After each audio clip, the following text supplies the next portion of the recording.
الحمد لله نحمده ونستعينه ونستغفره ونؤمن به ونتوكل عليه ونعوذ بالله من شرور أنفسنا ومن سيئات أعمالنا من يهد الله فلا مضل له ومن يضلله فلا هادي له ونشهد أن لا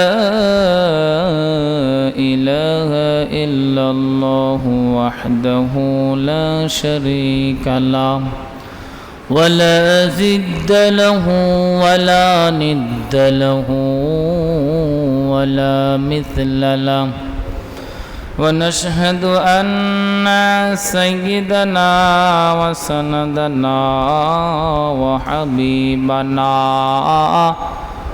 وحبيب ربنا وطبيبنا وطبيب قلوبنا محمدا عبد الله ورسوله صلى الله عليه وعلى آله وأصحابه وبارك وسلم تسليما كثيرا الذي أرسله الله تعالى بالحق بشيرا ونذيرا وداعيا إلى الله بإذنه وسراجا وقمرا منيرا فقد قال الله تعالى في كلامه المجيد وفي فرقانه الحميد زبان كله أعوذ بالله من الشيطان الرجيم بسم الله الرحمن الرحيم وتنذر يوم الجمع لا ريب فيه فريق في الجنة وفريق في السعير وقال الله تعالى ولا يسأل حميم حميما يبصرونهم يود المجرم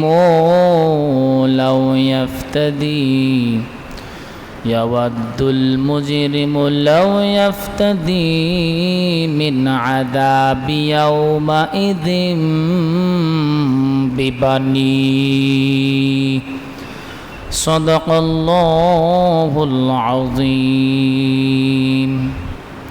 وصدق رسوله النبي الكريم ونحن على ذلك من الشاهدين والشاكرين والحمد لله رب العالمين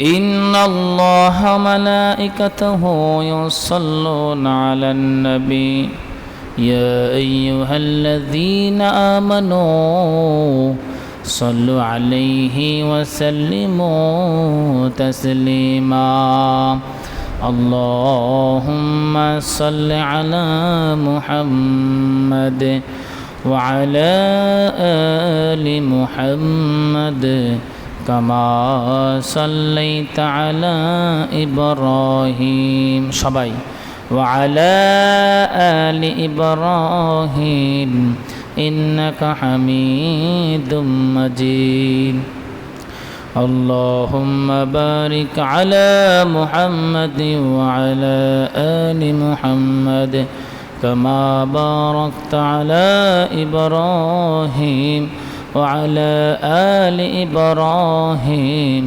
إنك حميد مجيد وقال النبي صلى الله عليه وسلم طلب العلم فريضة على كل مسلمين والمسلمات أو كما قال عليه الصلاة والسلام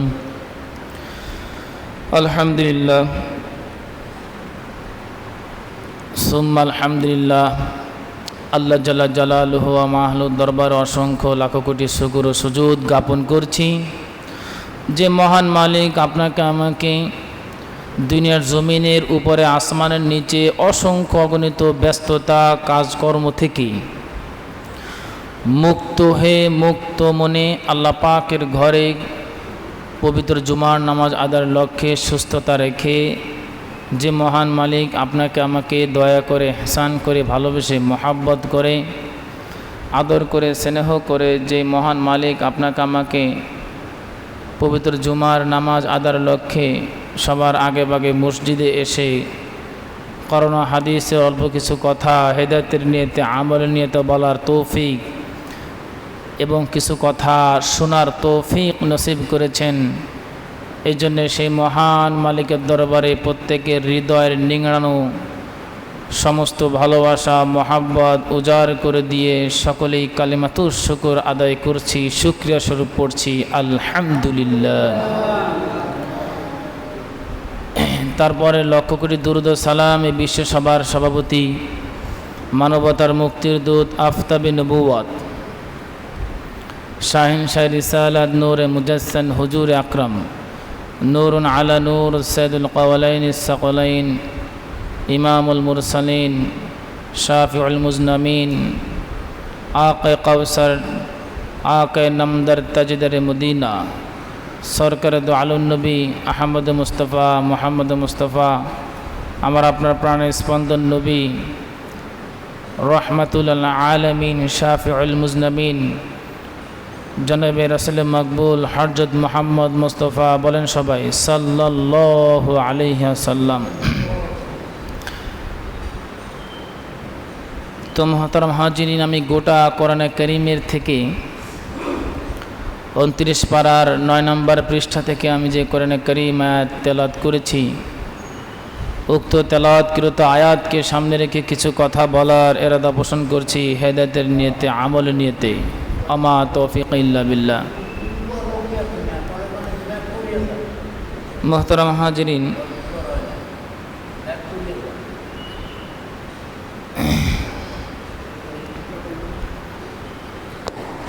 ওইটা খুঁজছি, এইখানেও নাই ওইখানেও নাই, মানে ওই ছিদ্রটা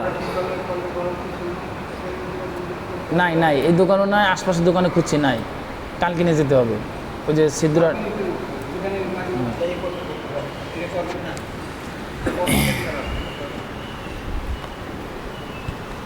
আলোচনার সূচনায় আনুষ্ঠানিকতার মধ্য দিয়ে আমার পক্ষ থেকে সকলকে দিল খুলে সালাম দিলে সালামের আওয়াজ জবাবটা জোরে আওয়াজ করে বলবেন আসসালামু আলাইকুম ওয়া রাহমাতুল্লাহি ওয়া বারাকাতুহু। আজ আমি কোরআনে কারীম থেকে যে আয়াতখানা তেলাওয়াত করেছি, আমার আয়াতের একটা বিষয় আছে, প্রত্যেকটা আলোচনার একটা বিষয়, যে বিষয়টা হলো কিয়ামতের কঠিন ভয়াবহ অবস্থায় মানুষের অবস্থা কি হবে। মানুষ বাঁচার জন্য তার নিজের সন্তান, কলিজার টুকরা সন্তানকে দিয়ে হলেও সে আল্লাহ পাকের কাছে মুক্তি চাইবে। কিয়ামতের কঠিন ময়দান এমন অবস্থা হবে, আল্লাহ পাক রব্বুল আলামিন তার বান্দার সাথে আলোচনা করতেছেন। দুনিয়ার জমিনে যেই সন্তানের জন্য পিতা মাতা এত কষ্ট করে, পিতা তার নিজের রক্তকে ঘাম বানিয়ে ঘাম বানিয়ে ফেলে, এতটাই কষ্ট করে নিজে না খায় আর সন্তানকে খাওয়ায়। কথা বলেন ঠিক কিনা? সন্তানের জন্য, নিজের স্ত্রীর জন্য, নিজের পরিবারের জন্য একজন পুরুষ কতটাই না কষ্ট মুজাহেদা করে। নিজের বাপদাতা, ভিটা বাড়ি, নিজের পরিবার পরিজন সদস্য সব কিছু, নিজের দেশ ছাইরা, সব কিছু ছাইরা অন্যের দেশে চলে যায়, ঠিক কিনা?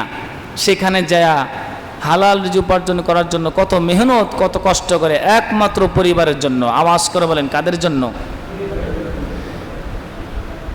এই যে কয়দিন আগে বন্যায় কবলিত যে কুমিল্লা, ফেনী, চট্টগ্রাম সহকারে যে বিভিন্ন এলাকা অঞ্চলগুলো যেইভাবে বন্যায় কবলিত মানুষগুলা, যে পানির দুর্যোগে কতটাই ভয়ঙ্কর অবস্থা হয়েছে। নিজের সন্তানকে বুকের উপর রাইখা ভাসতে ভাসতে নিজের জীবনকে শেষ করে দিয়েছে, ঠিক কিনা? সন্তান বেঁচে আছে। একজন সন্তানের জন্য যেই পিতামাতা কত কষ্ট করে নিজের জীবনকে বিলীন করে দেয়, নিজের জীবনকে শেষ করে দেয়, তাও চায় সন্তান বেঁচে থাকুক, ঠিক কিনা বলেন আমার ভাইয়েরা? এই সন্তান, এই পিতামাতাগুলো কাল কিয়ামতের ময়দানে মাশারে মানুষগুলো আল্লাহর কাছে বলবে, আল্লাহ এই কঠিন আযাব, জাহান্নামের আযাব থেকে বাঁচার জন্য, এই কঠিন ময়দানে মাশারে আল্লাহ মুক্তি দেওয়ার জন্য আমার যা যা করার দরকার আল্লাহ আমি তাই তাই করতে আছি। যদি আপনি চান আমার কলিজার টুকরা সন্তানকে নিয়ে হলেও আল্লাহ আপনি আমাকে মুক্তি দিয়া দেন। এমন অবস্থা হবে, ভয়াবহ অবস্থা হবে কিয়ামতের ময়দানে মাশরে। আমার সম্মানিত মুসল্লিন ভাইরা আমার, এই জন্য আল্লাহ পাক রব্বুল আলামিন কোরআনুল কারীমের মধ্যে 29 পারার 9 নম্বর পৃষ্ঠা আল্লাহ তাআলা আলোচনা করেন, ওয়ালা ইয়াসআলু হামিমুন হামিমা। তাদের বন্ধু বান্ধবের সামনে আনা হবে, তারা প্রশ্ন করবে, ইউবাসসিরুনাহুম, তারা যখন দৃষ্টিগোচর করবে, মানে স্বচক্ষে দেখতে পারবে। দৃষ্টিগোচর করা মানে কি? দর্শন করতে পারবে, সামনাসামনি দেখতে পারবে। ইউবাসসিরুনাহুম ইয়াওয়াদ্দুল মুজরিমু লাউ ইয়াফতাদি মিন আযাবি ইয়াউমাইযিম বিবানি। আল্লাহর কাছে বলবে, আল্লাহ এই যে দুনিয়ার জমিনটা তামা হয়ে গেছে পুইরা, দুনিয়ার জমিনটা যে এত কঠিন হয়ে গেছে, আল্লাহ মাথার আধ হাত উপরে সূর্যটা চলে গেছে, সূর্যটা চলে আসছে, মানুষের মগজ টকবক করতেছে, জাহান্নামকে 70,000 ফেরেশতারা আঁকড়ে ধরবে, জাহান্নাম হাউমাউ হাউমাউ করে আল্লাহর কাছে বলবে, আল্লাহ ওই সমস্ত পাপী লোকগুলাকে দেন যারা আমার ঘরে আসার, আমার কাছে আসার উপযুক্ত হয়েছে, তাড়াতাড়ি দেন। যে জাহান্নাম এত ভয়ঙ্কর বিকট আওয়াজ করবে, যে জাহান্নামকে 70,000 ফেরেশতা ধরে রাখবে। আওয়াজ করে বলেন কত হাজার? এই যে শিকল তো সবাই চিনেন, শিকল, এই শিকলের এক একটা আংটাই থাকবে আরো 70,000 ফেরেশতা, সুবহানাল্লাহ কইবেন না? এবার এক একটা শিকলে থাকবে আরো 70,000 ফেরেশতা, তাও জাহান্নামকে আটকে রাখতে পারবে না, এমন অবস্থা হবে।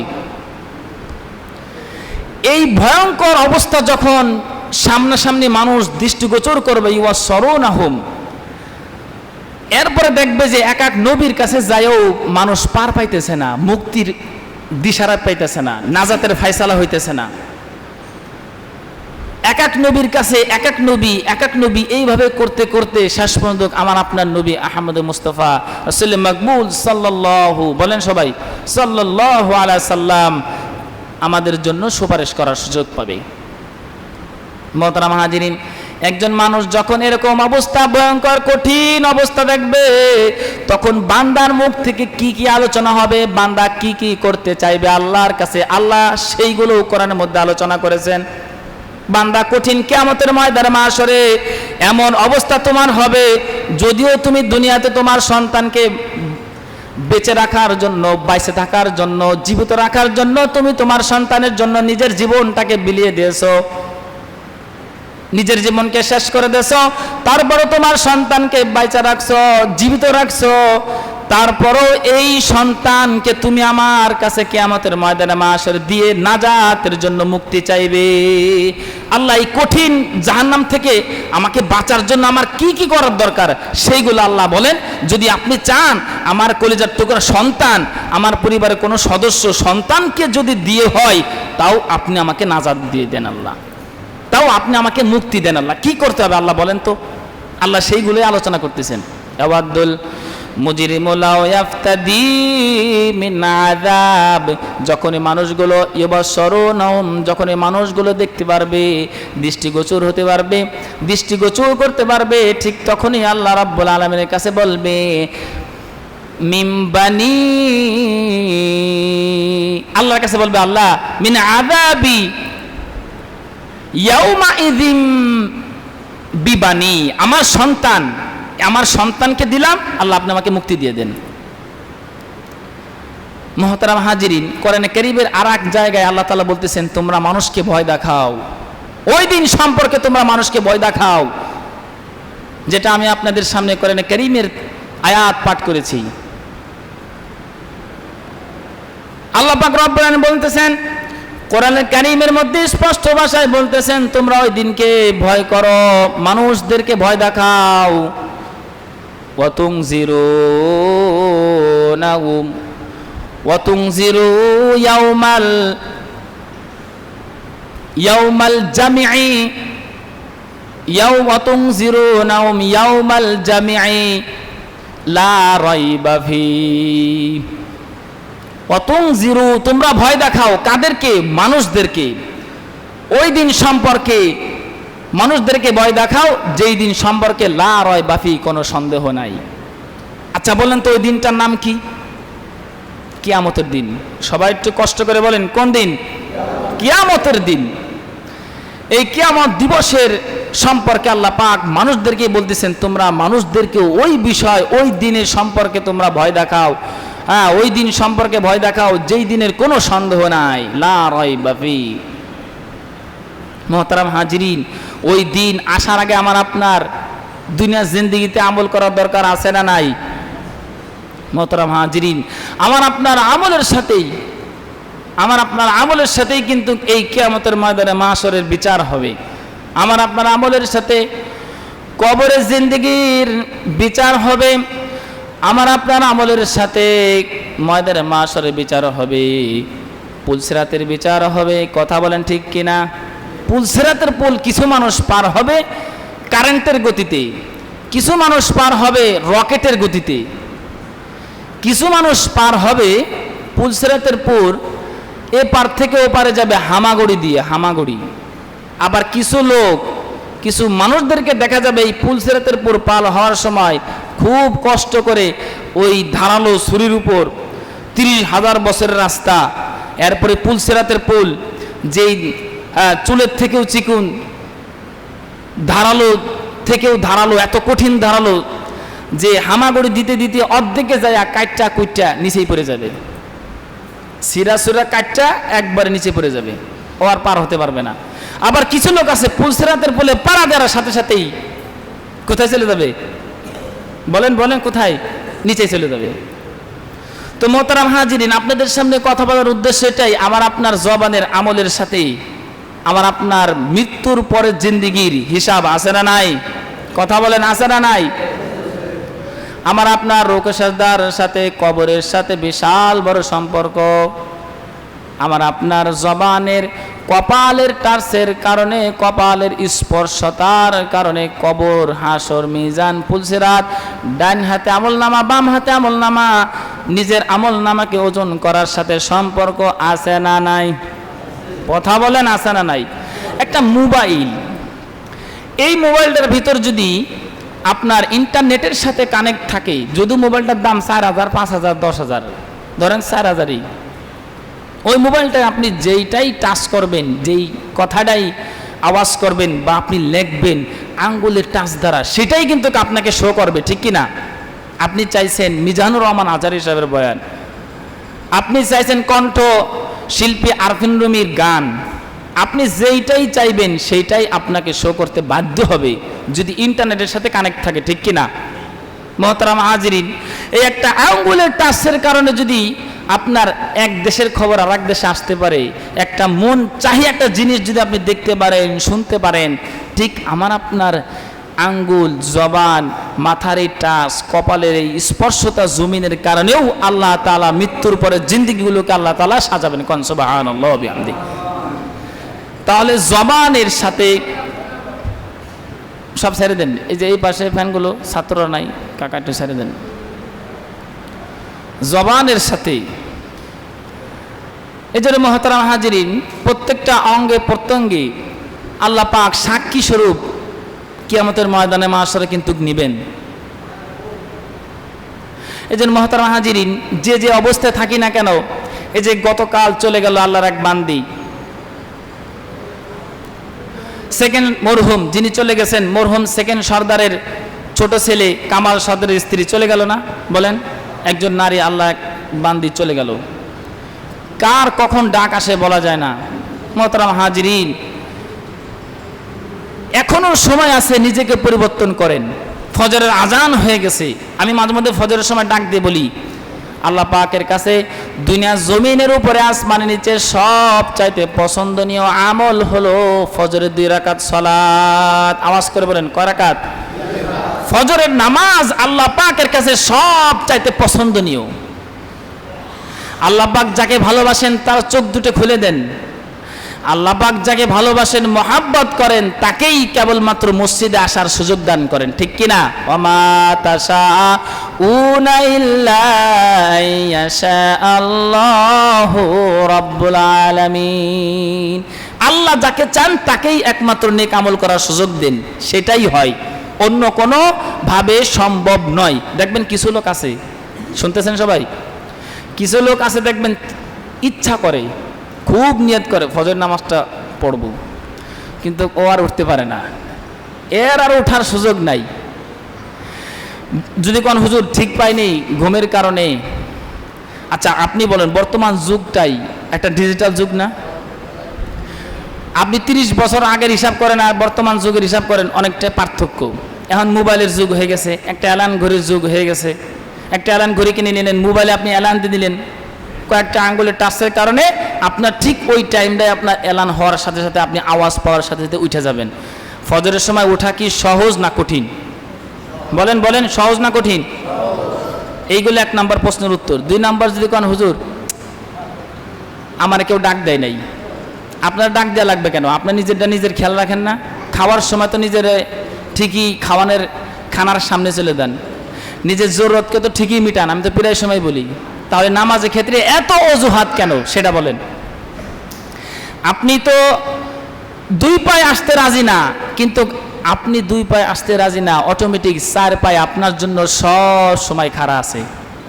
4 পায়ে আপনার জন্য কি সব সময় খাড়া আছে, সব সময় রেডি আছে আপনার জন্য। আপনি আজ মসজিদমুখী হইতেছেন না, মসজিদের দরজা আপনার জন্য এক সময় বন্ধ হয়ে যাবে, আপনার নেক আমল করার সুযোগ সম্পূর্ণ বন্ধ হয়ে যাবে। তখন কিন্তু হাজার কান্নাকাটি করে হলেও লাভ হবে না। এই জন্য মুহতারাম হাজিরিন, কিয়ামতের কঠিন ভয়াবহ অবস্থায় নিজের সন্তানকে আপনি দিয়ে দেবেন। আপনি চিন্তা, আচ্ছা এই যে কথাগুলো বলতেছি এখন, যতগুলো কথাগুলো বললাম আর আপনারা শুনলেন, যত সহজ, আসলেই বাস্তব প্র্যাকটিক্যাল কি এত সহজ? কথা কন না, কথা এত সহজ? আপনি চিন্তা করেন, কিয়ামতের মাঠে আপনার সন্তানটারে আপনি দিয়ে দেবেন যে আল্লাহ এই যে আমার সন্তানরে নিয়ে নাও, তাড়াতাড়ি আমারে মুক্তি দাও। এই নাজাতের জন্য এই যে আযাবগুলো দেখতে পাচ্ছি, যে বললাম না, ইউবাসসিরুনাহুম, দৃষ্টিগোচর করতে পারবে, দেখতে পারবে, সম্পূর্ণ ওই মানুষগুলা দেখতে পারবে আল্লাহ তাআলা কি আযাবগুলো হইতেছে, কেমনে বিচার আচার, হ্যাঁ কেমনে অপেক্ষা, হ্যাঁ পরে জমিনটা হয়ে যাবো তামা, সব কিছু পুইরা আধাত উপরে হয়ে যাবো গা, সূর্য চলে আসবে, মাথার মগজ টক বক করবে, সব দেখতে পারবে। ইউবাসসিরুনাহুম, তখন আল্লাহ কইব, আল্লাহ এই সমস্ত আযাব থেকে মিন আযাবি ইয়াউমাইন যিম, এই সমস্ত আযাব থেকে বাঁচার জন্য আমার কি কি করার দরকার আমি তাড়াতাড়ি করতে রাজি আছি। আল্লাহ যদি আমার সন্তানটাকে দিতে হয়, আমার সন্তানকে নিয়ে নেন, তাও আপনি আমাকে বাঁচান, আপনি আমাকে বাঁচান, আপনি আমাকে মুক্ত দেন, নাজাতের একটা ফায়সালা করেন, আমার আর সহ্য হইতেছে না আল্লাহ। মুহতারাম হাজিরিন, এই জন্য মুহতারাম আপনাদের সামনে এটাই বলার, আপনার সন্তানকেও নামাজি বানান, নিজেও নামাজি হয়ে যান। মাদ্রাসার ছাত্র নাই, এখন দেখা যায় কয়জন মুসল্লি? 10 জন। আমি হিসাব করছি ফজরের নামাজে, এখন তো 10 জন আছেন না বেশি আছেন? কথা বলেন। তাহলে কেন নামাজটা পড়েন না? কিছু লোক আছেন ঘরে নামাজ পড়েন না, ঘরে সবসময় নামাজ পড়লে হইব না, কারণ আল্লাহ নবীজি বলছেন সল্লু কামা রাআইতুমুনি উসাল্লি, নামাজ পড়ো দেখায় দেখায় নামাজ পড়ো। নামাজ পড়ো বলে তোমার নামাজে যাওয়া আসার জন্য, এই যাওয়া আসা করলেও লাভ আছে না নাই? আরে কথা বলে না, আছে না নাই? আরেকটা কথা বলে যাই, যদি হঠাৎ বাই চান্স আপনার জরুরত ক্ষেত্রে ঘরের মধ্যে পড়লেন হঠাৎ মাঝে মাঝে, সেটা হলো ভিন্ন কথা। এই যে আপনি যাওয়া আসা করে নামাজ পড়বেন, সেটার জন্য আল্লাহ নবী বলেন ফাশহাদুলাহুল ঈমান, ও মুসলমান, ও আমার গোটা উম্মতি মুহাম্মাদি তোমরা যারা আছো, মুসলমান যে আল্লাহর বান্দা, মুসলমান আওলাদকে তুমি দেখো মসজিদে যাওয়া আসা করে, মসজিদে নামাজ পড়ে, এই মুসলমানকে তুমি ফাশহাদুলাহুল ঈমান, ঈমানদার, মুত্তাকি, পরেজগার বলে সাক্ষ্য প্রদান করে। বলেন না সুবহানাল্লাহ ওয়া বিহামদি। ঈমানদার, ঈমানদার, সে একজন ঈমানদার। মোহতারাম হাজিরিন, এই কিয়ামতের ময়দানে মাহশারে এত ভয়াবহ অবস্থা হবে, যারা নামাজ আদায় করেন না, আল্লাহ পাকের হুকুম আদায় করেন নাই, এই অটোমেটিক এই হাঁটুগুলো মানে স্টিল হয়ে যাবে, এতটাই হয়ে যাবে, আপনি যেমনি মন চায় এমনি করতে পারবেন না। আল্লাহ পাক বলবে তুমি সেজদা দাও, পারবেন না, রুকু দাও, পারবেন না। কারণ দুনিয়াতে যে আপনি করেন নাই সেজদা, রুকু সেজদা করেন নাই। এই জন্য ওই কিয়ামতের ময়দানে মাহশারে ভয়াবহ অবস্থা থেকে বাঁচার জন্য পরিবারের মা বোন যারা আছে এদেরকে তো নামাজি বানানো দরকার। কি বলেন? হ্যাঁ, মা বোন যারা আছে, নারীরা যারা আছে, এদিকে পর্দার 100%-এর মধ্যে 100% পর্দা করতে বলবেন। কারণ যেই নারী যেই অংশ দেখাবে পুরুষ পর পুরুষকে, সেই অঙ্গগুলো কিয়ামতের ময়দানে মাহশারে কালো রং, ওই যে কালো কয়লা আছে না, কয়লার রঙে আকৃতি ধারণ করবে। আর তাদের শাস্তির বিষয়ে অনেক জঘন্যতম শাস্তি আছে, নিম্নতম শাস্তি, ভয়ঙ্করতম শাস্তি আল্লাহ তাআলা এদেরকেও দিবেন। উলঙ্গ অবস্থায় জাহান্নামের ভিতর দেবেন, কোনো কাপড় চোপড় থাকবে না। আরও আছে, এই জন্য নারীদের ব্যাপারে খুব সতর্ক। যে জানাজার সময় বলতে গেছিলাম, শেষ করে দেবো বিষয়ে, এই জানাজার সময় বলছিলাম যে নারীদের নামাজের ক্ষেত্রে কত সতর্কতা। একটু এদিক সেদিক হবে, কাপড় খুলে যাবে, ডাইরেক্ট নামাজ শেষ। 3 অঙ্গ, চেহারা, হাতের তালু, পায়ের তালু, আর বাকি কোনো একটা অঙ্গ যদি খুলে যায় বা নামাজের মধ্যে বের হয়ে যায়, নামাজ শেষ। গলার কোনো অংশ, কানের কোনো অংশ, মাজার কোনো অংশ। এই জন্য মোহতারাম হাজিরিন, তা জীবিত একটা নারীর যদি এত সতর্ক, তাহলে তার চলাফেরার ক্ষেত্রে সতর্ক থাকার দরকার আছে না নাই? তো যাই, যে কথাগুলো বললাম, আল্লাহ পাক সবাইকে এই কথাগুলোর উপর আমলে সলিহা করা তৌফিক দান করুক, বলি সবাই আমিন। ওই কিয়ামতের ময়দানে মাহশারে ভয়াবহ অবস্থার থেকে আল্লাহ পাক সকলকে নাজাতের ফায়সালা করুক, বলি সবাই আমিন। আরেকটা ব্রেকিং নিউজ আপনাদেরকে দেব, এই 23শে সেপ্টেম্বর, আজকে হলো আপনার কয় তারিখ? 20। সোমবারই তো পড়ে নাকি? সোমবারে এই আপনার এই আমাদের এই কালকিনি শহীদ মিনার চত্বর নাকি, এখানে এই যে আমাদের বাংলাদেশের ইসলামী আন্দোলনের আমির হযরত মাওলানা মুফতি সৈয়দ রেজাউল করিম সাহেব, উনি আসবেন চরমোনা পীর সাহেব হুজুর বিকাল 3টায়। তো ইনশাল্লাহ আমরা যারা পারি, যাদের সমর্থন আছে, ইনশাল্লাহ আমরা যাওয়ার চেষ্টা করব। আল্লাহ পাক সবাইকে এই কথাগুলোর উপর, আমাকে বন্যওয়ালা সুন্নাওয়ালা সবাইকে আমল করার তৌফিক দান করুন। যারা কেবল জমা সারা কাজ সুন্নাত পড়ে নাই, ইনশাল্লাহ আদায় করে নেন।